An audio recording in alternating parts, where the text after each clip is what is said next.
भारतीय रेल्वे आणि महाराष्ट्राच्या विकासाच्या दृष्टीने अत्यंत महत्त्वाच्या अशा अर्थसंकल्प 2026 मधील महाराष्ट्राशी संबंधित ठळक बाबींवर चर्चा करण्यासाठी माननीय केंद्रीय रेल्वे मंत्री, माहिती व प्रसारण तसेच इलेक्ट्रॉनिक्स व माहिती तंत्रज्ञान मंत्री श्री अश्विनी वैष्णव यांच्या अध्यक्षतेखाली एक व्हर्च्युअल पत्रकार परिषद आयोजित करण्यात आली होती।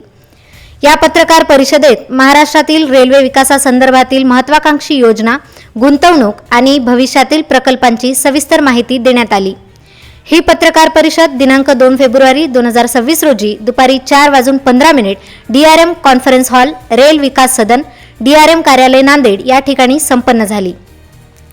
या परिषदेमध्ये महाराष्ट्रासाठी 24,000 कोटी रुपयांचा रेल्वे अर्थसंकल्प, 1,70,000 कोटी रुपयांचा बुलेट ट्रेन प्रकल्प, पुणे ते मुंबई बुलेट ट्रेन अवघ्या 48 मिनिटांत प्रवास, पुणे हैदराबाद बुलेट ट्रेन फक्त 1 तास 55 मिनिटांत प्रवास, राज्यातील 132 रेल्वे स्थानकांचे नूतनीकरण आणि आधुनिकीकरण, DRM कार्यालयाची भूमिका आणि प्रशासकीय नियोजन या विषयांवर सविस्तर माहिती दिली गेली। या पत्रकार परिषदेस रेल्वे प्रमुख कांबळे सर तसेच DRM अधिकारी उपस्थित होते। जो इन्फॉर्मेशन है माननीय मंत्री जी ने दी हुई है, वही इन्फॉर्मेशन हम आपको रिपीट अगर करना चाहते हो तो मैं रिपीट कर दूंगा, इससे कोई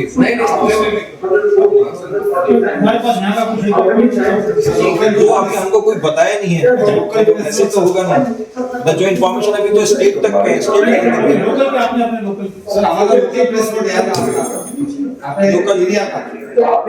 अगर कोई स्पेसिफिक होगा तो बता दीजिए, मैं अभी देखिए जो बजट है, बजट के बेसिस पे हम आपको कोई प्रेस ब्रीफ नहीं दे पाए। नहीं जीएम तो इसके लिए करेंगे। स्थानिक विषयावर पुन्हा ठेवा सर। स्थानिक विषयावर एक आपलं प्रेस नोट आम्हाला शिंदे साहेबांच्या माध्यमातून पाठवून द्यावे हे विनंती आहे। नाही, स्थानिक विषयांच्या बाबतीमध्ये म्हणजे मला एक सांगायचं आहे की स्थानिक विषय जे आहेत